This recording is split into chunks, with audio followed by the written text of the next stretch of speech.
with you in worship and church life. And my name is Kristen Verhulst, a staff member here at the Calvin Institute of Christian Worship. And it's my delight to have a wonderful set of panelists. And we're going to have, I think, an excellent discussion. We got a little preview by eating lunch together around this topic. And as we move through our questions, I hope you'll take time to jot down questions of your own. And I believe we're going to have time at the end to welcome your questions from the audience to our panelists. So I will let each one introduce themselves, but let me just say a warm welcome to Lena Crouso, to Mark VanderWerf, to Aaron Henry, to Brianna Parker, and to Jeremiah Wheeler. So join me in welcoming our panelists. And I'm just so excited to have, these are really new and old friends, a little bit of both, and so I'm really excited to spend the next hour or so with you all around this topic. So we'll begin with Lena, and I'll just ask Lena to introduce herself, share about her place of ministry, and then the first question will jump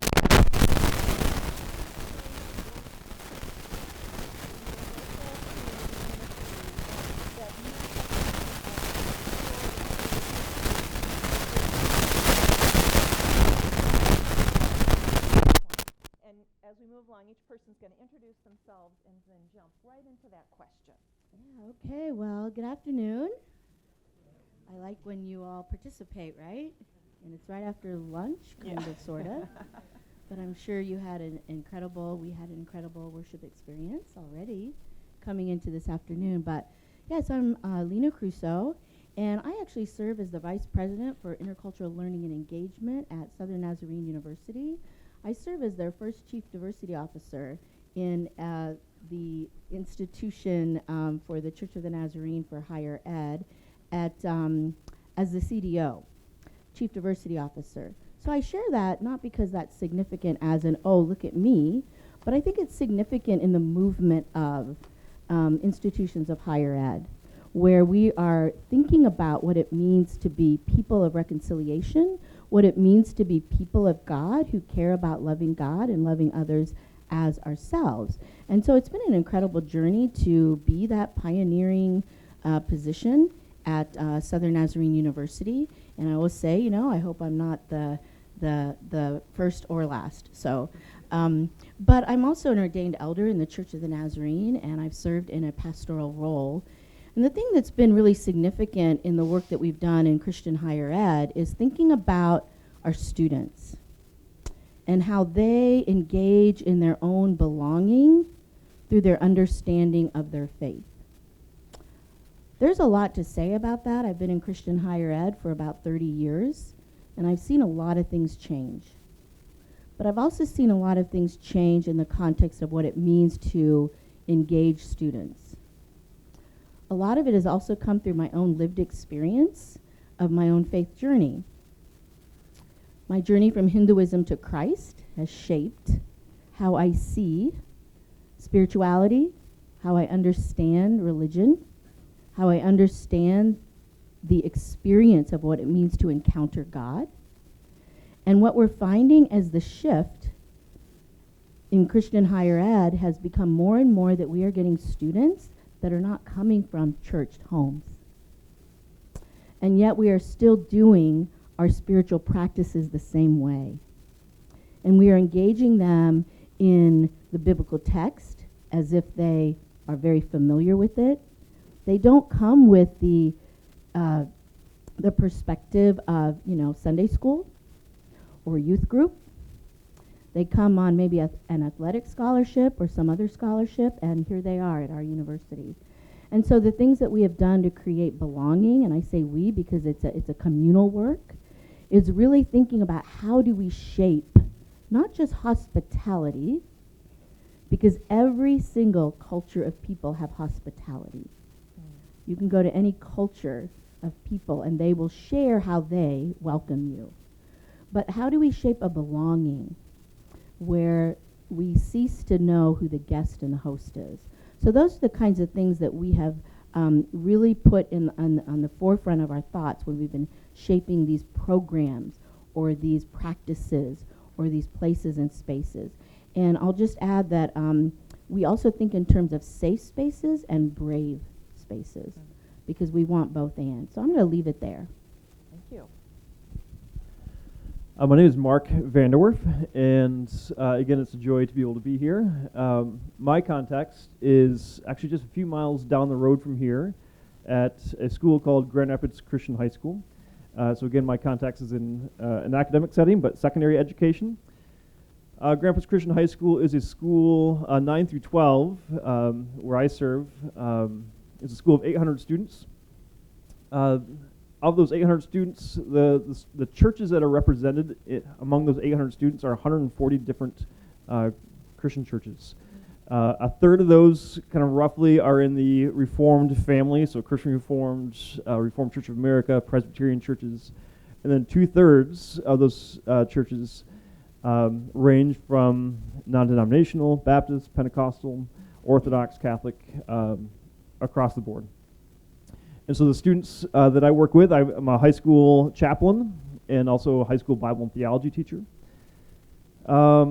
I echo what you talked about in terms of, I think what probably most of us understand is that the biblical literacy, the Christian practices, Christian exposure, vastly different from even when I started 17 years ago in the classroom working with high school students. Some ways similar. Always asking questions. Teenagers, adolescents, I think, are inquisitive by nature, but those questions are perhaps more pointed, sometimes harder edges these days than perhaps just a general curiosity. So ways in which, again, we have tried to create space for those spiritual and religious questions. In the classroom, it's actually changed how we teach our courses. So we're proposing actually a new course for our students called Jesus and the Deep Questions. We simply want to bake it into the curriculum. That we recognize that just kind of the normal scope and sequence is not going to work anymore. We want to honor the student questions, let them actually help shape the curriculum. So that's in the context of the classroom. There are things we do kind of within our hallways. There's Michael Gulker from Colossian Forum shared at an earlier presentation today about Christian unity among hard issues.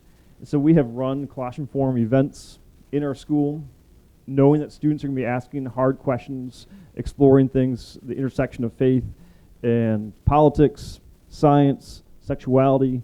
These conversations are already happening. And so let's actually lean into them, create spaces in our classrooms, in our hallways, in the school day for students to engage those. And then also in our worship experiences. So we have a weekly mandatory chapel, and that has its own complexities, which we'll probably get into later on. One of the things we did this year, we polled all 800 of our students, gave them index cards, and we said, we want to hear your questions. And so they wrote out, we were going to do it in a Google form, but we thought, no, we want it to be personal, handwritten notes. What are the things that you are asking? What are the questions that you are asking? And so we have gathered all those 800 index cards. We've collated them out of 800 students. Not all that surprising. It probably boils down to 4 or 5, maybe 6 actually different questions. And we are having, throughout the school year, a frequently asked questions chapel, where we just have students read their questions and we're honest about them, and we struggle together with them. So there's a snapshot of some of the ways in which we're creating spaces for religious and spiritual questions. Thank you, Mark. Good afternoon. All right. I'm Aaron Lucas Oganero Henry, and I've been on staff with InterVarsity Christian Fellowship for 5 years. It's familiar to many people, I'd imagine for different reasons. Kids or parents or somewhere in between. It's been a privilege. I get to be at Wayne State University.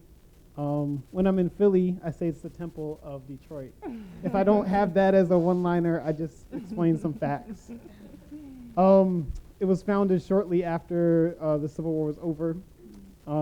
It's the 3rd largest school in Michigan, and it's the most diverse, ethnically, socioeconomically, and along several other lines. It's in one of the most blackest cities in America, Detroit, and it's been a privilege to live there for 5 years. My ministry looks like a lot of one-to-one relationality. I was playing chess 2 nights ago with a Ukrainian student, and you just never know who you're going to be meeting or talking to. How to open up questions that are both religious and spiritual is interesting, because I do feel like I'm enjoying the interplay of those two words. I feel like religious questions sometimes have to do more about why do we do this thing this way? Or how long has this thing been done this way and for what reason? And the spiritual questions are almost synonymous with the word poetic, it feels like. And I'm trying to figure out how to give space for both. So religious questions, sometimes I'll begin a one-on-one time by saying, instead of phrasing the question, do you have any questions? What questions do you have? Is a lot. It's an extremely important difference I found. The breadth of that, not either or, but that open-endedness, literally just has people saying things off their tongue I knew wouldn't normally have said. So one-on-ones are, I think, a key site of inspiring that curiosity.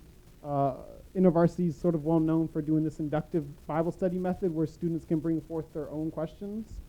So someone was wondering how or why God blinding someone could be a blessing to them, and they were able to ask that question. And I try my best to not have too many questions prepared and let the students ask their own questions about the biblical text. Sometimes we do panels on our mid or large scale conferences, and people similar to what you're saying can bring forth their questions. Sometimes we bring sort of certain groups into a room and just have them ask and answer key questions, either ethnically specifically or some sort of affinity specific group, all the Greek students, all the athlete students. They're each sometimes asking certain questions. And then lastly, I think some of the things that we want to do more of is help students and train students on how to answer certain questions. So we'll do role plays. So we had a summit this weekend, 19 students from across Michigan, all black students, which is the main group that I work with. And we had them role play. So walk up to someone who really values astrology, and really values tarot card readings, and really values those sorts of things. You're going to be whoever you are, and I want you to get to know them and ask them what questions you might want to be asked if you were them. And then I want you to not play, just the trope of that person, but to your best ability that person, and give them the chance to actually role play their things. I'm not controlling what they say or don't. I just get to be the coach after that says, this is what I noticed, this is what I encourage. But I found that's a good way to ask both spiritual and religious questions. Thank you.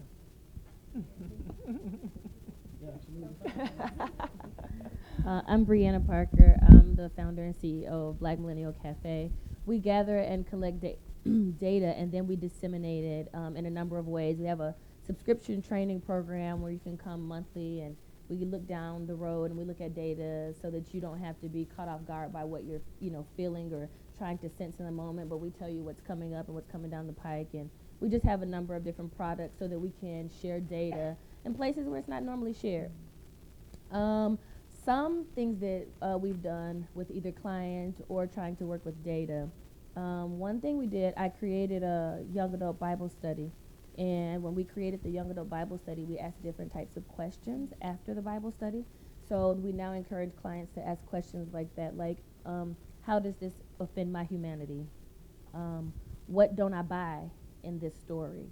Because we make the assumption that just because we tell the story with authority, people just believe it, hook, line, and sinker, and that's just not what happens. It's like, nope, whales don't swallow people, doesn't happen, or what does this mean that this woman doesn't have a name, or that they don't count children, or whatever it is, how does it offend my humanity?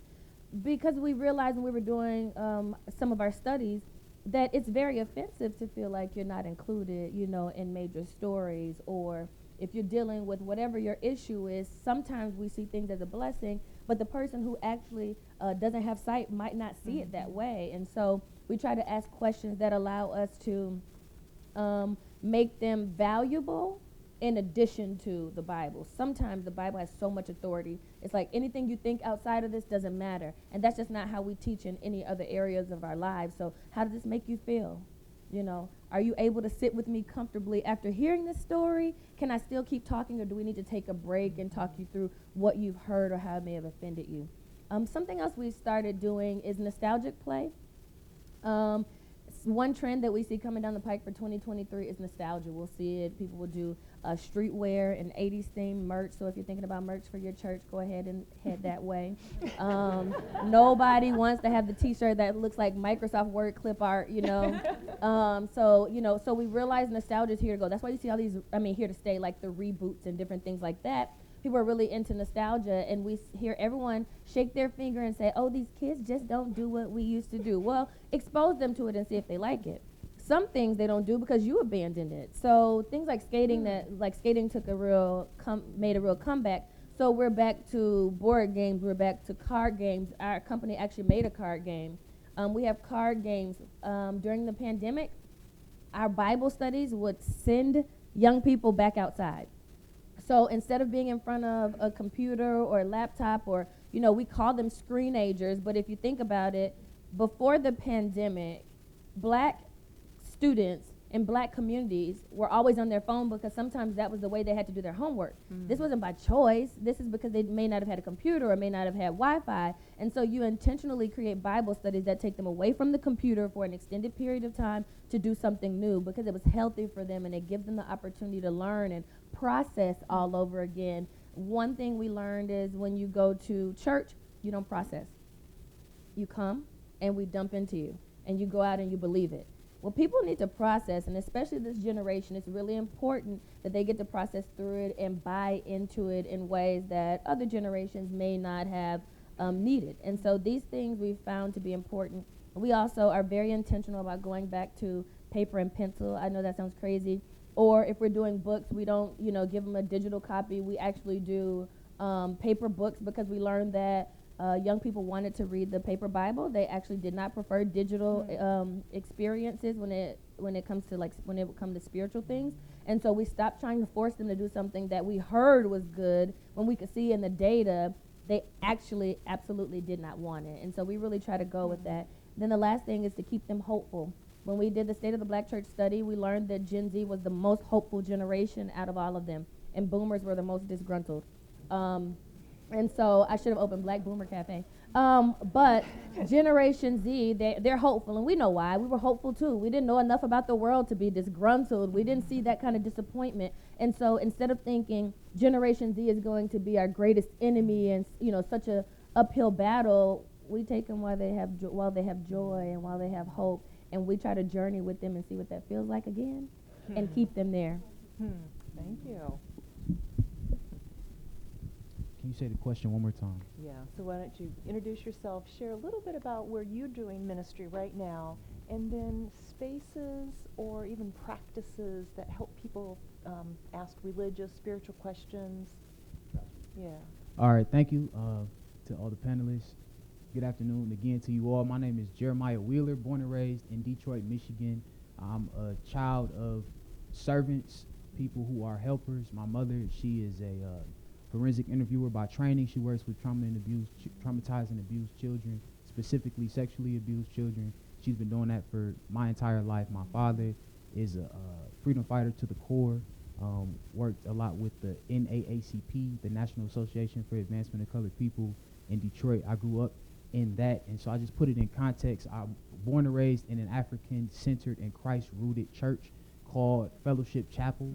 Our creed, at each institution has a creed, just like Calvin Institute, Calvin College. Our creed at Fellowship Chapel is we praise, worship, adore, honor, and work for our God from our own Christ-rooted and African-centered heritage and understanding. We welcome all people to join with us on this spiritual journey. And so that's the church in which I come from. To put myself in context, the ministry that we do, that I have the privilege to do, is a couple different ministries. In short, though, we have a mentoring program for young men called Isutu, which is Xhosa, a South African tribal word for coming into manhood. It's a rites of passage program. We work with boys 6 through 18, mostly from Detroit, all of them are African American, but again, all are welcome nonetheless. That's where we are. And then I serve as a student organizer and activist through Wayne State University and the Detroit community. So we do political work, organizing work, and the ministry is all infused in all of that. There's no separation between the two. It's not a in church, out of church. It's an open door, an open faucet. And then the second part was cultivating the space. Something I was thinking about, we were thinking about yesterday was, this isn't even a ministry that I directly am responsible for, but it's something that was around me. There's a mime. Who's familiar with mimes? Mime, like with the mime ministry? Okay, cool. Mime ministry, right? What dancing is to music, mime is to the word. And so there's a mime ministry called XOP, Expressions of Praise, at my church. And when people join the mime ministry, they come with the expectation that you're going to learn scriptures. That's what's going to be taught to you, memorized. Everything outside of that, the students come up with themselves. So all the moves, all of the gestures, the motion, they come up with it. They have to learn the words to the song and say, what does pain look like to you? Or what does praise look like to you? What does loss look like to you? What does excitement look like to you? And the kids, the students, they come up with it themselves, and then the organizer, they help tie it all together, and then that's the performance. So it's not performative as in choreographed, but it's performative as in cultivated. So yeah, that's my 1 and 2. Thank you all. It's just a real blessing to hear these different contexts, and yet in all of your introductions too, I really got a sense of this posture of curiosity and real listening and wanting to learn with youth rather than wanting to kind of impose ministry on them. So that's just a delight to hear. I'm going to move us into a second question here. And I was in the earlier session with Angela Gorel, and she talks about new media and digital space.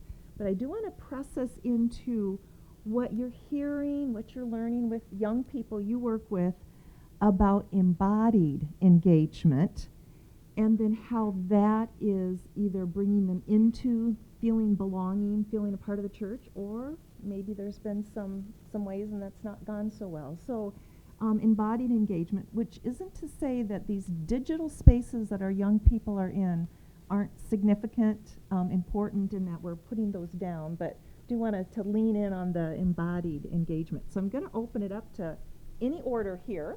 Just jump right in.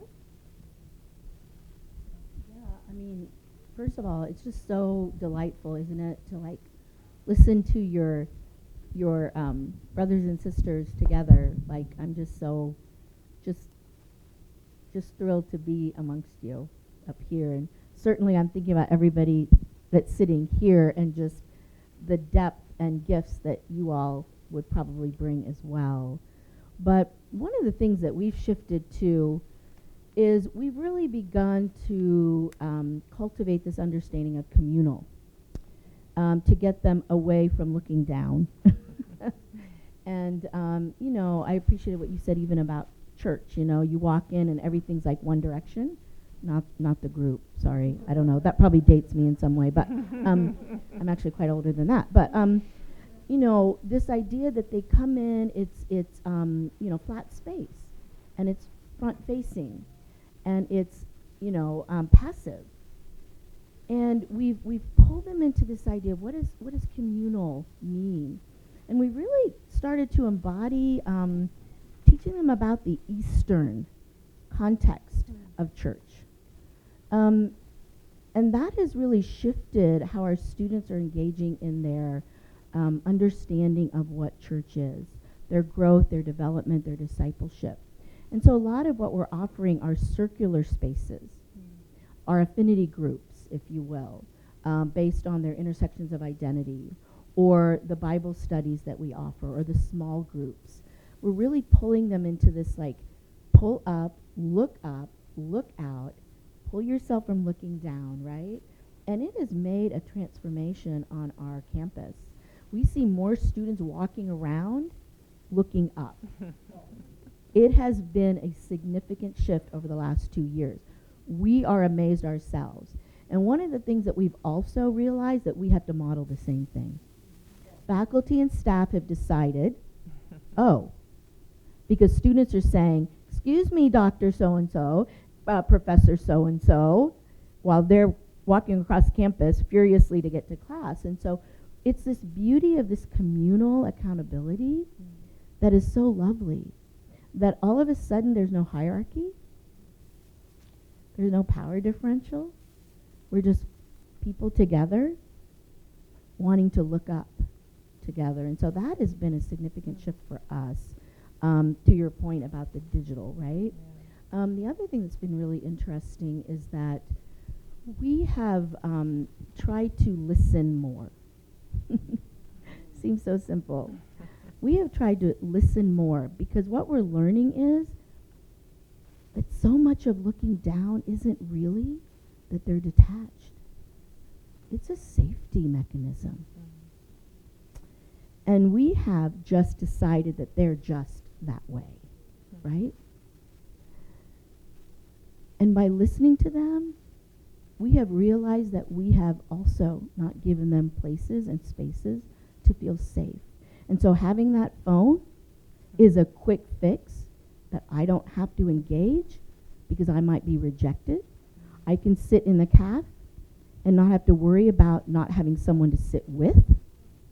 I don't have to walk in and wonder if I walk up to a table and I might be rejected or I won't see someone I like, so I'll have my phone. And so it's been pretty incredible to listen. And when they start telling us what kinds of interactions they want, what kinds of opportunities they want to engage, it has really, really changed what we're doing. And it's not because they don't want to learn about what the Bible has to say. Even those that come from unchurched homes, even those that come to us from different faith traditions, it's because we haven't listened. And so I think that that is also an important practice that we need to do more. The other thing that I just want to add is, I think we also need to think more with the intersectionality of understanding who we are as people. You know, I just shared a little bit ago, you know, my journey from Hinduism to Christ. That has shaped and formed me. I don't see that as a detriment. I don't see that as somehow, oh, you know, you used to be one of those people, you know, worshiping all those false gods. Thank goodness Jesus got a hold of you. But I want to tell you part of my sad story, because it is sad to me. When I came into a relationship with Christ at the altar of the church, the first time in a church, a precious woman who I know loved me and cared that this was happening, her first statement to me was, and prepare yourself, because I'm going to get loud, because I want to say it and how she said it. Now you must denounce your heritage. And she started praying over me. And I started shaking violently because I was so confused. Meeting Jesus, God of love, and then hearing that. But I didn't know what she meant. I didn't understand. And I spent 12 years trying to understand what that meant. Trying to become a white American Christian as a daughter of Asian Indian immigrants. This is what we need to be thinking about as we think about our youth and who they are and what they bring and the tapestry of their lives. They're not just one thing. You know, a daughter of Asian Indian immigrants, my journey from Hinduism to Christ. I'm in an intercultural marriage, married to a, you know, white Anglo-European farm boy from Ohio for 40 years.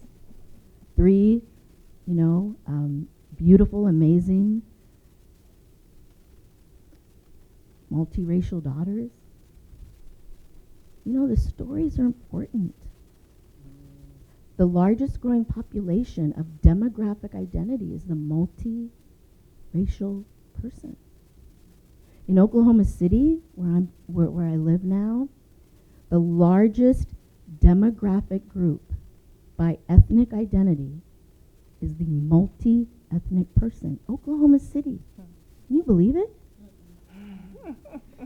Yeah. Now, if you go out of Oklahoma City, that's a different story, and we can talk about that later. But you know, home of refugees, one of the main cities during the Vietnam War, the Vietnamese refugees flooded to Oklahoma City. The indigenous native people. You know, we could go on and on. So think about your youth and who they make up. And don't just assume they're one thing and then decide who they are. And a quick plug for Chimamanda Ngozi Adichie, Danger of a Single Story. So I need to be quiet now. So I actually posed this question to my students. So having through pandemic, in the midst of pandemic, where church for most of my students went virtual, right? For on the screen, and then so in some ways disembodied, although there's an embodiment even to the screen. So I asked them what coming out of that, what has been difficult making the transition from Zoom church to an embodied in-person church. This is anecdotal. This is not everyone in the classroom sharing their sentiment, but a large number of students shared a similar sentiment, and it was this: why should I go back? Like what added value is that adding embodied practice into my life? That's the question that many of my students are asking. So we went to Zoom. Why should I now show up in person? So that's a question. I'll simply leave that. We had a conversation around that, and I'm not sure. I want to continue having that conversation with them to hear what might it look like. So that's, I get to have that conversation a bit adjacent to church, because my role, again, is not in the church with them, though ordained pastor, but working in a school. In the school context, so we have weekly chapel, which is in person, but also under the constraints of we do church or work chapel in an auditorium. So they're sitting, looking at a stage, pretty kind of set seats, and so we're kind of restricted in what we can do. Though my favorite part of chapel is always when we invite everyone to stand up, and we invite everyone to pass the peace of Christ to one another. And so this is an embodied practice. And so we always set it up. Why do we do this? What's the heritage? What's the history of this? Why don't we simply say hello to our friends? Though certainly that's part of it. But also we extend God's peace to one another. Because this is a one place in their school day where, regardless of who's sitting next to them, they say that person's name, and they say God's peace to you. As a practice, hopefully that is shaping them, so that they rub shoulders in the hallway, that they've learned their name, they've actually shook their hand, and they said something to them which defines the relationship. That we relate now not just as friends in the hallway or competitors in the classroom, but as brothers and sisters in Christ. So that's one embodied practice that we were quick to reinstate post-COVID as we came back together. Another embodied practice, and we think about the classroom in Bible study. One of my favorite activities to have them do was we leave the classroom. There's a cemetery not far from the school, and so we go for a walk, and we walk into the cemetery, and students kind of always get creeped out by that, and say, what's going on? I mean, they enjoy being out of the classroom. So when talk about putting their phone down, they welcome it. Now, again, there's adolescents, and so there's pushback. But they're pushing back in a similar way, I would say, to someone who's learning to swim. They push off the wall because they know the wall's there. And so they push off from it so they can swim, so they can come back to it. Without a wall, we sink, we drown. We can only swim for so long. So we push off from the things that are helpful for us because they're sources of strength and safety. So anyway, going back to the cemetery walk, we walk in the cemetery, which again perhaps is morbid. But I want them to, so we read the Lazarus story. And rather than simply doing that in a classroom, which is kind of remote and just kind of abstract, we read the Lazarus story in a cemetery.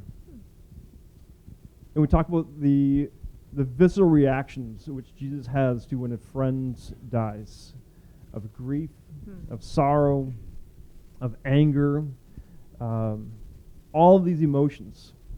And we talk about the reality of the news. Whether it's national news, we turn it on, we watch, we scroll through our feeds, we see the heaviness of the world, or we simply reflect on our own lives. So I could do that same conversation in a classroom, but then it seems like an abstract academic process. We do that in a cemetery, and it has this kind of awkwardness to it. And then we say, look, this is what Jesus does. And Jesus goes to these places. He does not shy away from them. He doesn't bypass the grave. He goes towards the places of hurt, towards the places of suffering, and he feels the full weight of it.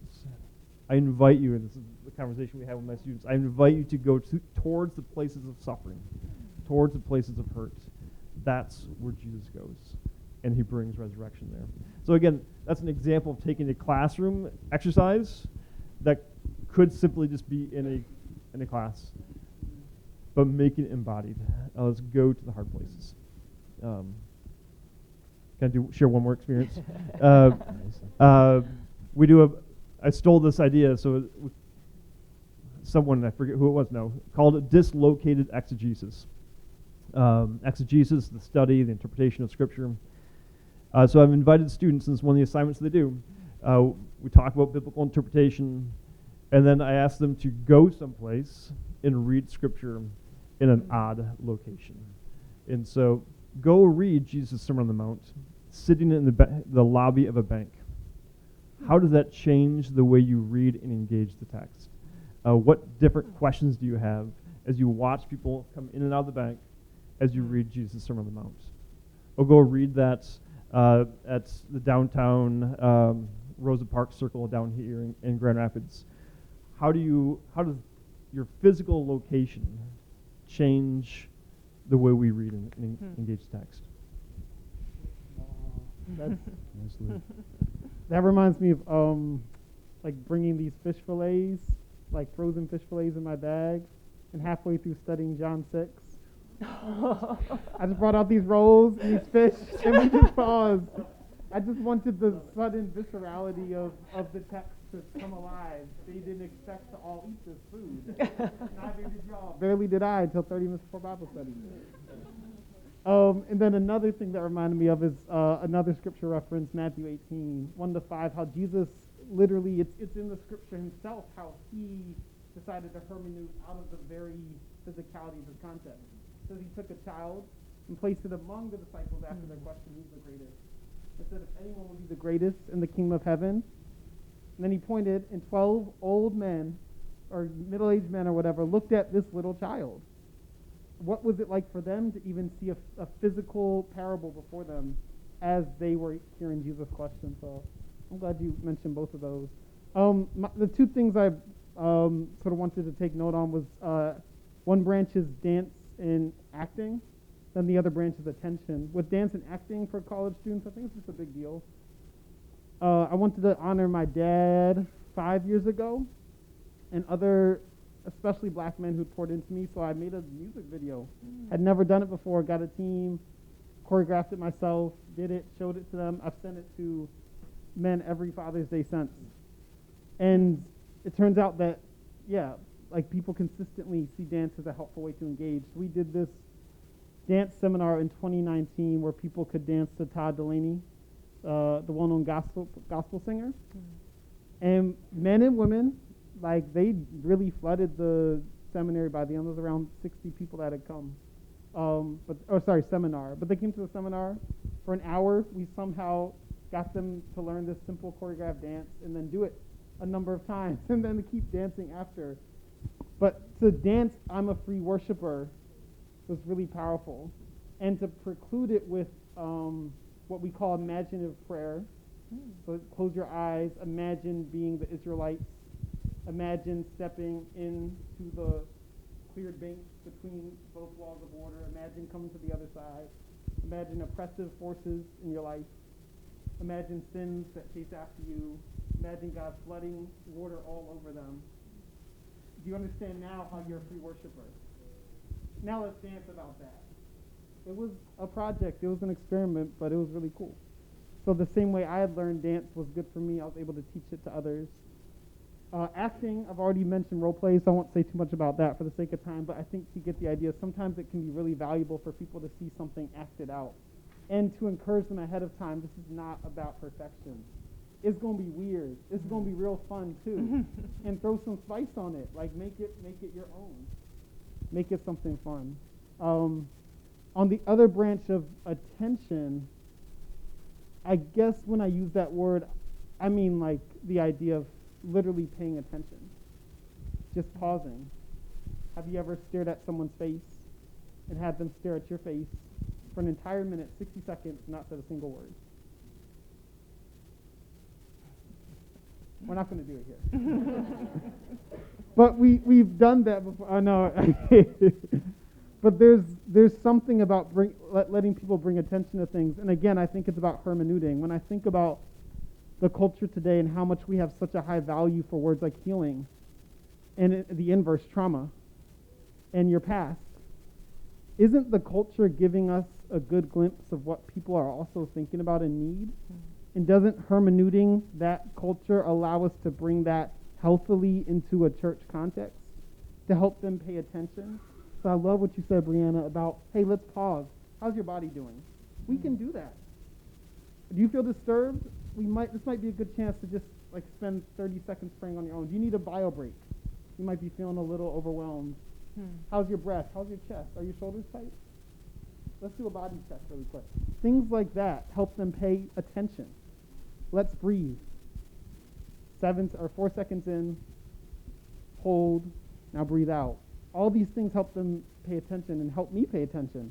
Honestly, I don't know if people can relate. Sometimes as a minister, you need a break, and you don't know how to do it. But sometimes it's for you too. I'll go up to someone and say, let's pray. Actually, let's take 10 seconds in silence. I need that. I know they do too. What a blessing that we can actually share peace that way. So there's attention as a separate route. And again, I think the culture is giving us a clue that we can hermeneute and reapply thoughtfully, lovingly, spirit-led to actually bless them into healing practices. I really wanted to stop and think through what being in a digital space protected young people from, what made them most comfortable there. And if you know, I grew up in a black family, Southern black family. My mother's from Grenada, Mississippi. My dad's from Pineville, Louisiana. And, you know, you didn't have a whole lot of, my parents were pretty progressive for when I was born. It doesn't matter when I was born, though. But, you know, we didn't get a whole lot of no's, I'll pass, I don't eat that, you know. We didn't get a whole lot of that. But I think when you're in digital spaces, what you can appreciate is turning that camera off, disappearing when you want to be, being anonymous, not responding if you don't feel like it. And I'm an introvert. I only perform like an extrovert. And so I always remind people, especially in black church youth ministry and young adult ministry, at home, they don't get a whole lot of, no thank you, I'll pass. Give them the opportunity to be introverts so that they can go back home or go back to school or go back where they are and say, this is difficult for me to do because blah, blah, blah.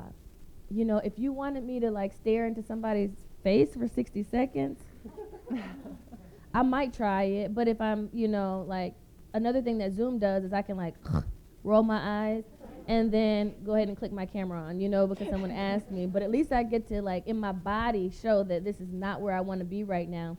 So I think, like, making space for people to not really check for whatever you're asking for without being disrespectful or rude is important. Another thing is, at my church, and I grew up, I'm back at the church I grew up in, and I credit a lot of my life to my home church and to my pastor and first lady. Like, there's no Brianna, there's no Black Millennial Cafe without Antioch.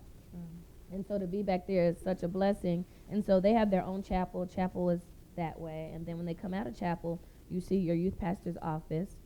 And then to your left, you have this place where you can do. To your right, you have a place where you can be. And those are separated, and I think it's genius because you get the opportunity to know that you don't have to be both in the same place. You don't have to do all things at all times. Everything is not based on what you do. Everything is not based on productivity. You're not at your best all the time when you're moving around, you know. And so when I walk into the room where they do, I'm much more comfortable, but I'm productivity driven. So they have a PlayStation 5. I don't even game. They have Nintendo Switches and all kind of stuff that they do in there, but it feels good. When I walk into the place where they are just to be, I absolutely hate it. I think it's tacky. I think it's busy. They have like Virgil, you know, off-white Virgil. They have like rugs that are, it's just a mess. It's just, the colors don't match.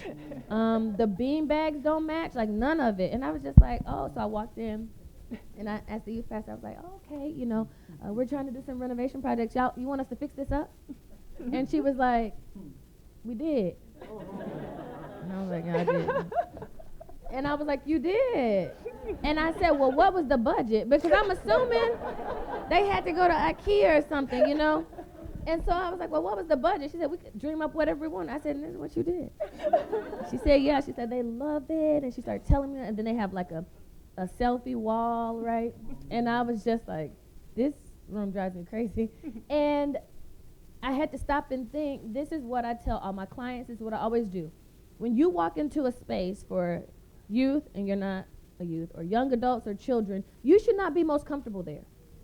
If you are, that's your space, it's not theirs. And so I like to go into places that I'm just not as young as I used to be. And so I want to be reminded of that when I'm in certain spaces. And although I've done extensive work on Black millennials, one thing we try to do even when it comes to young adults, I did not assume that I knew because I was a church kid from the South, raised by Christian parents, and that's just not your norm for however old I am. And so one thing we want to make sure we do, and we do this with youth and young adults, we always expose them to something new. I was wondering why my experience with younger people felt different from yours. And I think it's because with Black children, youth, young adults, you are taking them away from suffering. Sometimes they live it. Sometimes they have close proximity to it because Black families, it doesn't matter what your socioeconomic status is.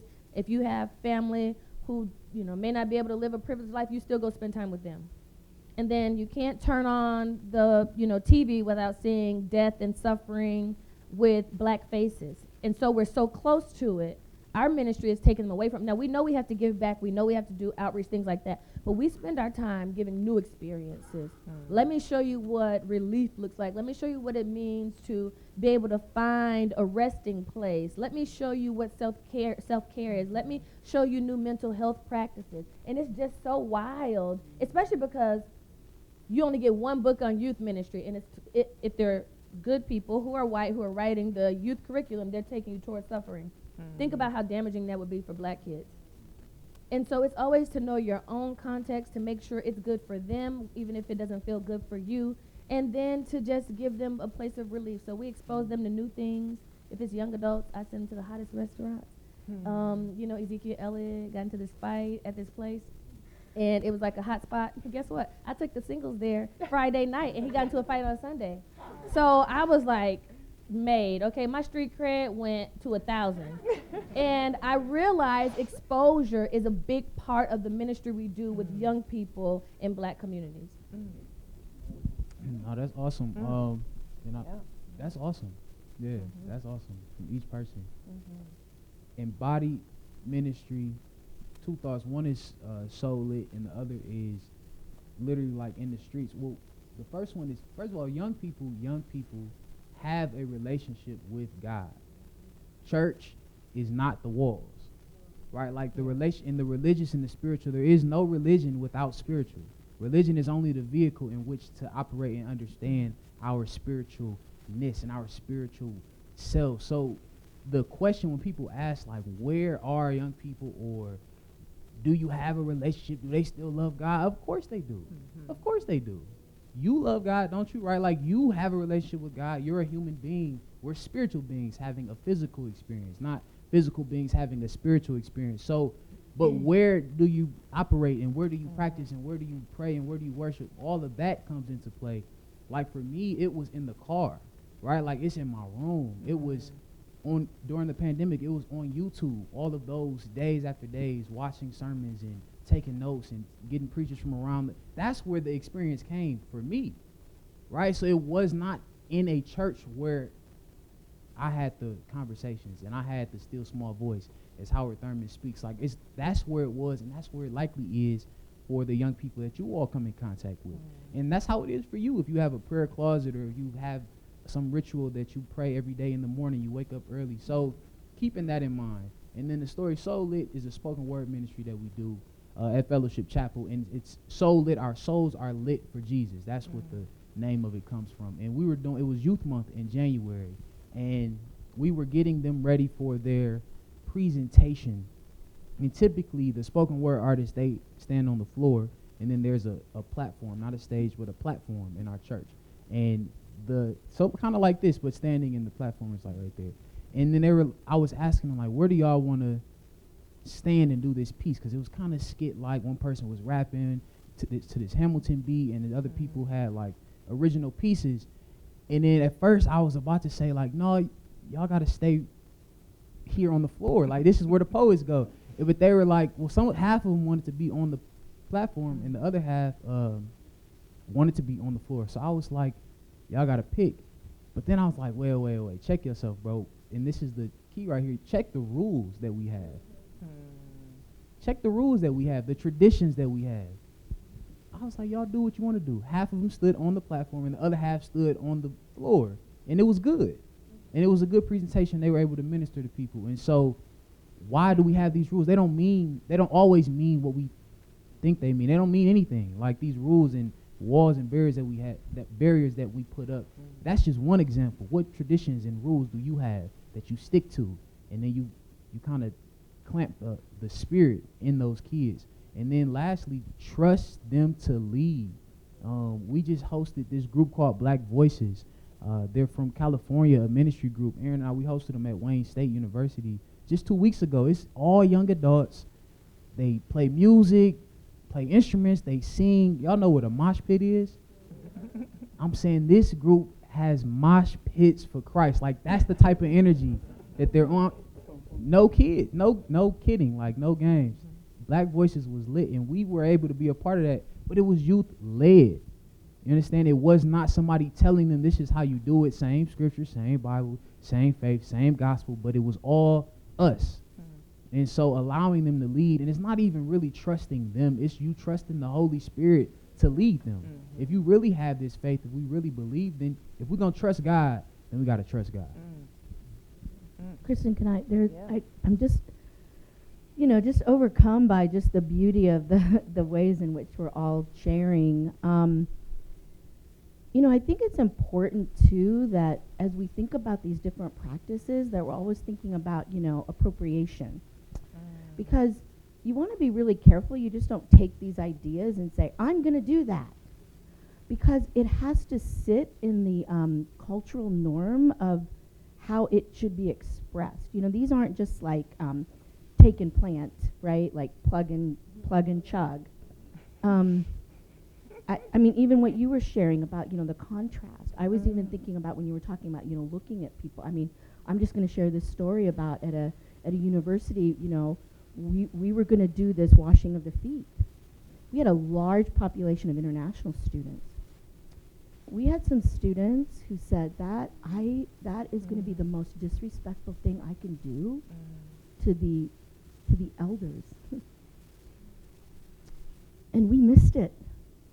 It wasn't that they were denigrating the practice of Jesus washing the feet, but in their culture, to touch the feet of their elders was so sacred.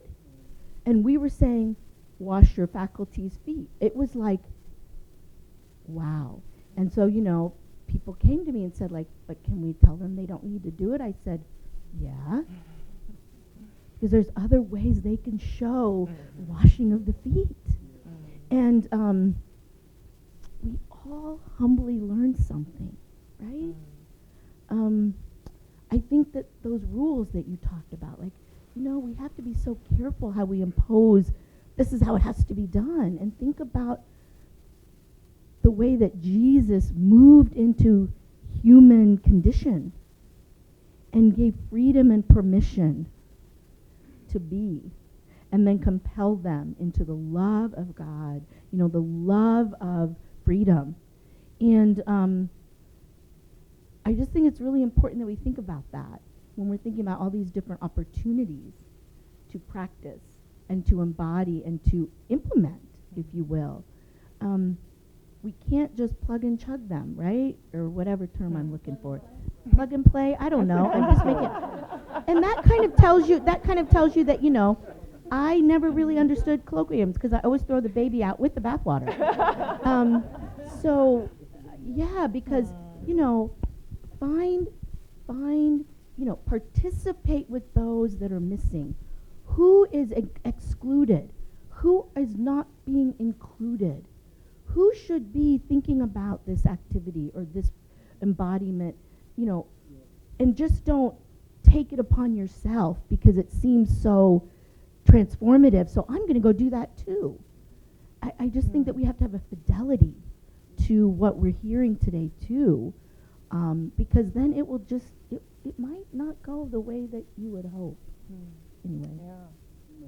Cool. Yeah, So and to rich, what yeah. you're, to what I know you're getting at too from our pre-conversation, and thank you for tying a lot of those answers together just now. Where is, and you said it too, Mark, like in terms of going to where the suffering is, and in the context, not as much as going into like exposing kids to trauma or exposing them to negative experiences, but what suffering is happening right now that you know is happening in your community, on the news, in other communities. Tyree Nichols, murdered by police. That's suffering. Police brutality is an ongoing issue of suffering. So where does our faith meet that? There are solutions to that, though.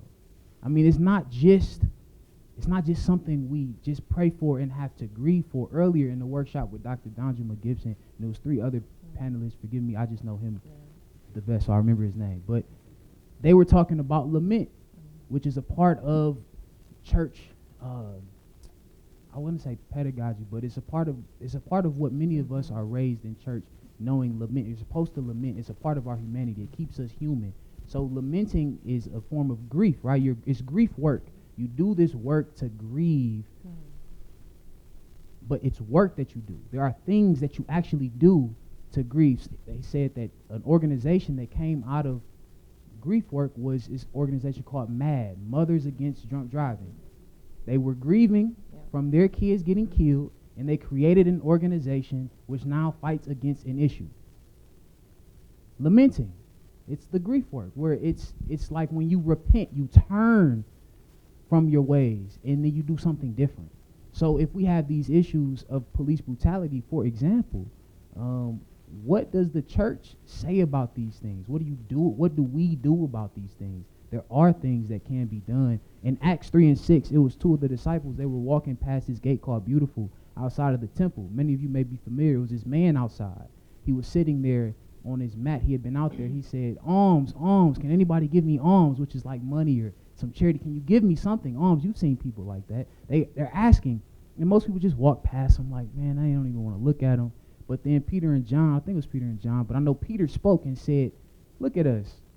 We don't have any money, no silver and gold to give you, but this I do have, I give you. In the name of Jesus Christ of Nazareth, take up your mat and walk. So he gave him his faith, but it doesn't stop there. And then he reached out his hand, and he helped him up. And then the man got up, and then he picked up his mat, and then he went on rejoicing. So he helped him. He did something. So God could use his hand to lift that man up. Where are we reaching our hand out to? Who are we helping? What policies are we trying to change? Who are we calling? Who are we sharing information with? So it's things that we can do, and I think the gospel calls us to take a next step with the help of the Holy Spirit. Amen. Yeah. So how are you all doing out there? Is this connecting? What do you, okay. I think this is a wonderful moment then to turn to you, and if you have a question you would like to pose to anyone on the panel or a specific person, what have you been hearing?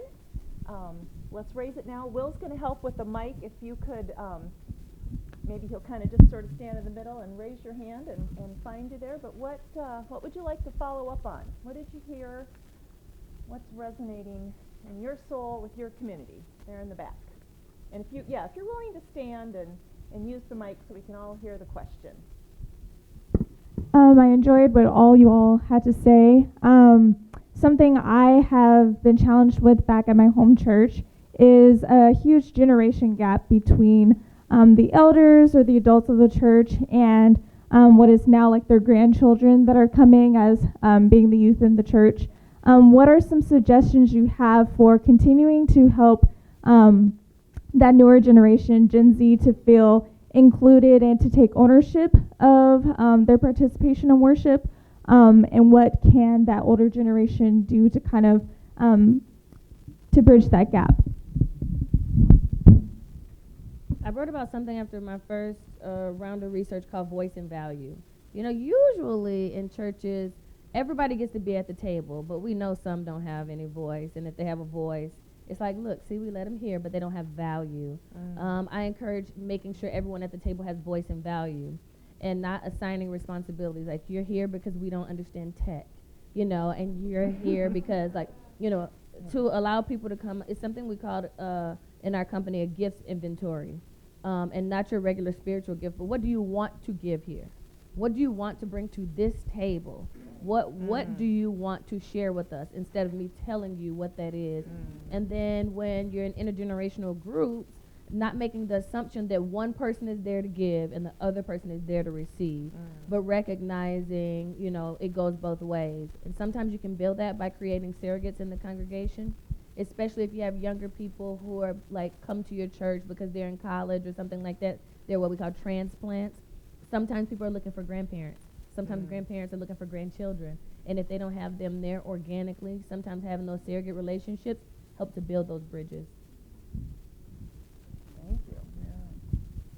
Another question. Could I take you back on that yeah. 1 second? Because I think one of the things, I think with good intention, especially like in youth ministries, if we hone in and like focus ministries, I wonder about the danger of inadvertently creating silos rather than bridges. And so I think what I hear you saying as well is like finding opportunities to actually create bridges intergenerationally. And I think sometimes we simply don't know how to have those conversations. And so helping kind of set the table for those conversations. So as you told your testimony, maybe having the sharing time, we're actually inviting people to share testimonies, to hear the older generations share those stories. So it's kind of setting the table for those intergenerational conversations as well.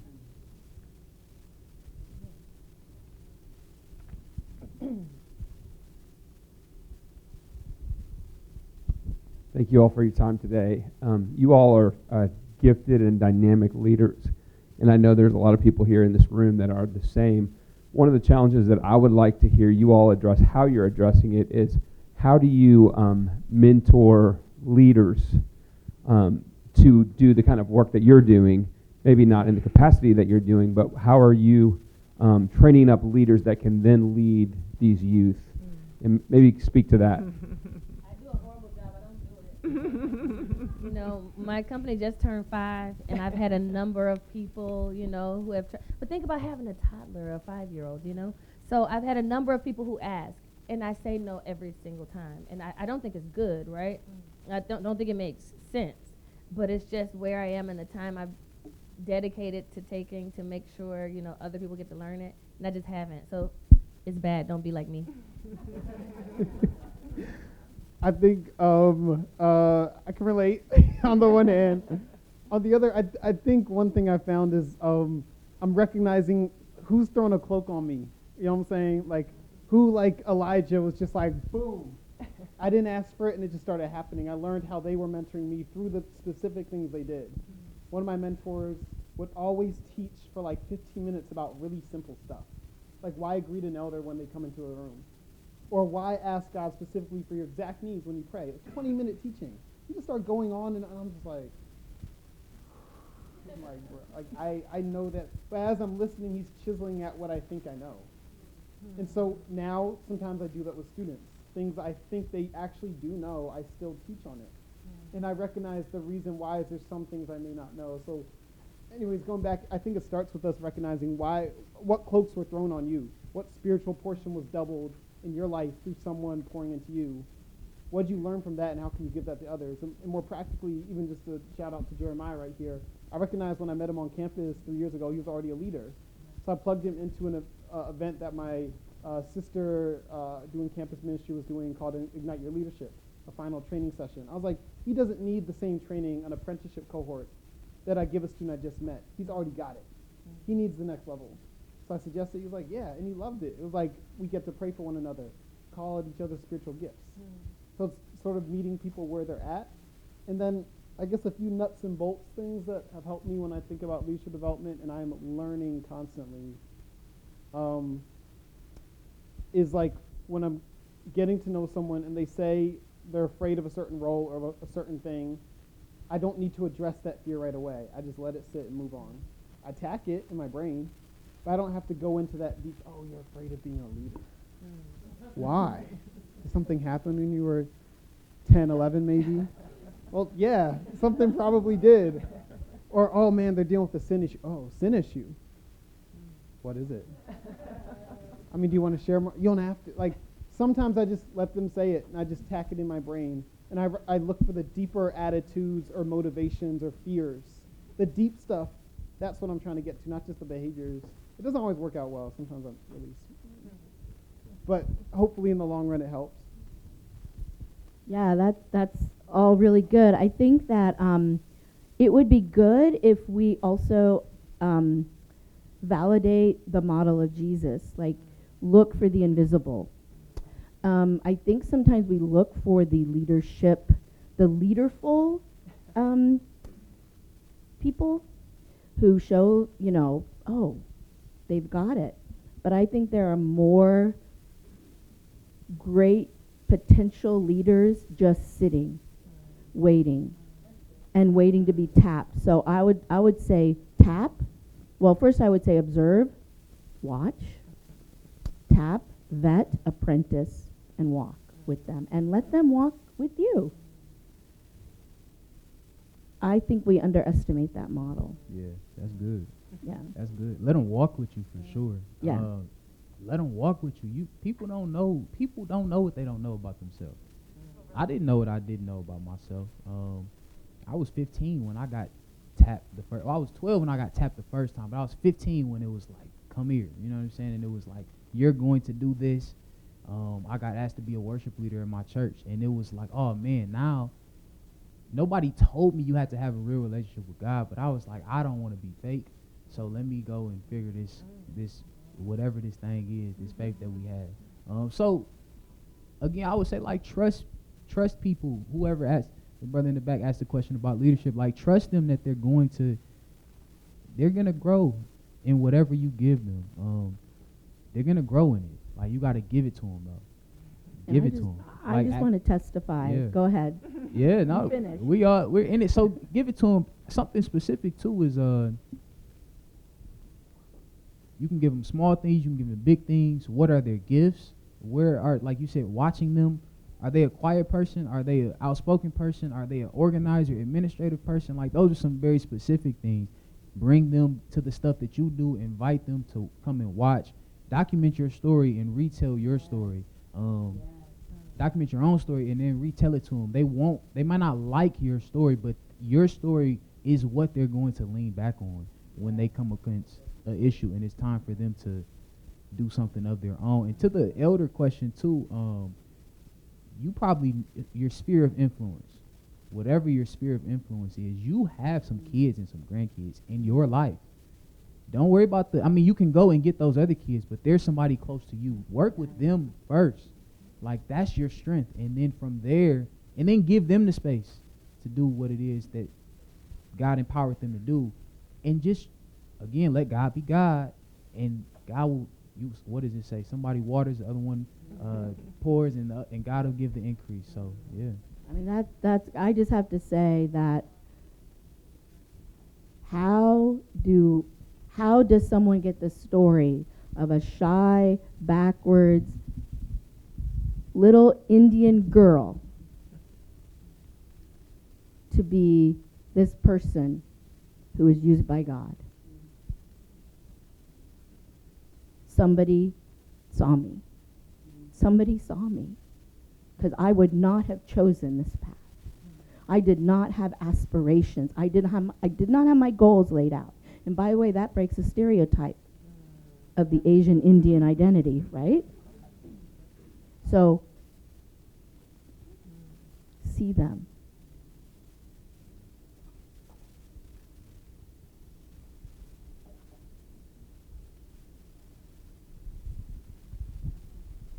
Well, thank you again for all the expertise you've shared on this time.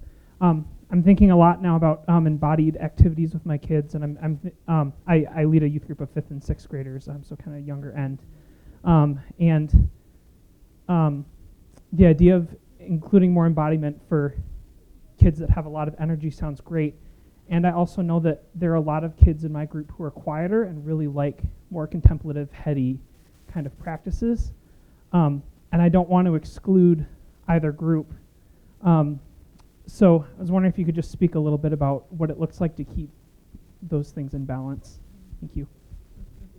I taught 6th grade for 1 year, so that's as low as I'll go.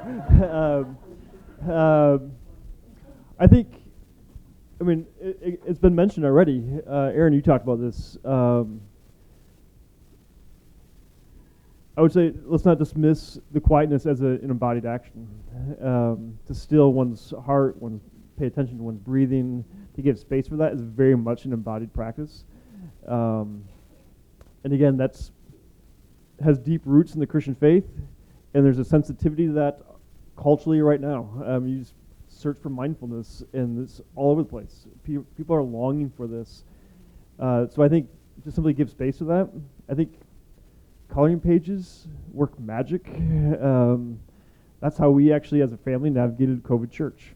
We all colored during church. And it's an embodied practice, as while we're watching and while we're listening, to give space for just drawing and coloring. So it's simply, I think, affirmation that those quiet practices are embodied practices and allowing space for them. Maybe others have something else. It's just very close. I just started putting fidget toys on the table this entire semester. So everyone grabs a fidget toy. It becomes a joke. Like, I want that one. And you knew I wanted that favorite one. You took it. I have a volunteer who's 50 who works with us. He's worked with children for 20 years, and he's playing with the fidget toys with them. Like, what's that like to see someone who's older, caring for his wife, his kids are all grown up, and he's still playing with fidget toys like everyone else, you know? So just adding that. Yeah, no, that's awesome. Aaron actually does that. That's a real, just testifying on his behalf. Like, he has toys sitting on the table. We hosted the Freedom Fighter Summit back in the summer, and like just throwing footballs around the room, like no big deal. But that's where our energy is. Letting kids be kids. I think my parents, I'm gonna put my mom on the spot because she's actually in the room. She walked in the back. She's in the back, but she did a good job with this.